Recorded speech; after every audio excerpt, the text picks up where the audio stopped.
Depuis la capitale de l'actualité, voici ce qui se passe dans le monde.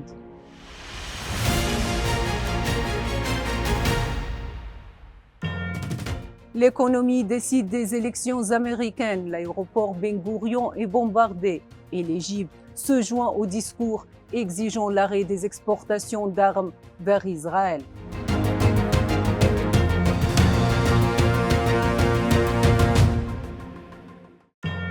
Donald Trump a décidé de la course aux élections présidentielles américaines après avoir battu sa rivale démocrate Kamala Harris, tandis que le journal américain The Wall Street Journal a confirmé que le dossier économique était décisif dans cette course.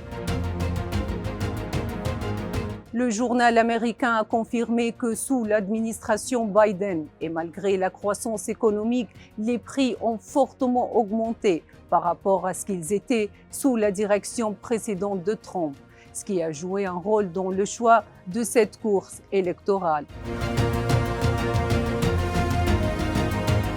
Au cours du précédent mandat de Trump, les relations étaient tendues avec la Russie et la Chine.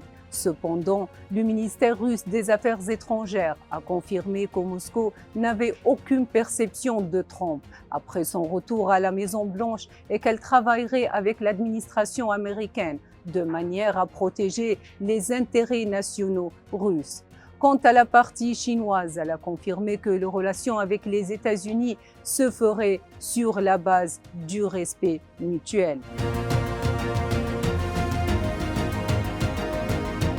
Un état de trouble s'est produit à l'aéroport Ben Gourion de Tel Aviv lorsque le front intérieur israélien a annoncé qu'il était sous bombardement après que le Hezbollah libanais a annoncé le ciblage d'une base proche de l'aéroport, tandis qu'un missile est tombé sur l'aéroport, provoquant un état de confusion panique, faisant plusieurs blessés à la suite de la bousculade.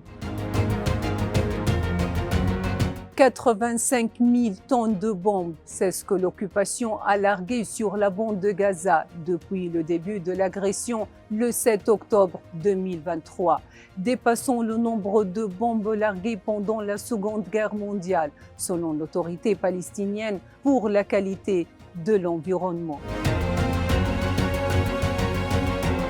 L'Égypte s'est jointe à une lettre adressée au secrétaire général des Nations Unies, au président du Conseil de sécurité et au président de l'Assemblée générale pour exiger l'arrêt de l'exportation d'armes vers l'État occupant qui pourrait être utilisées contre les Palestiniens.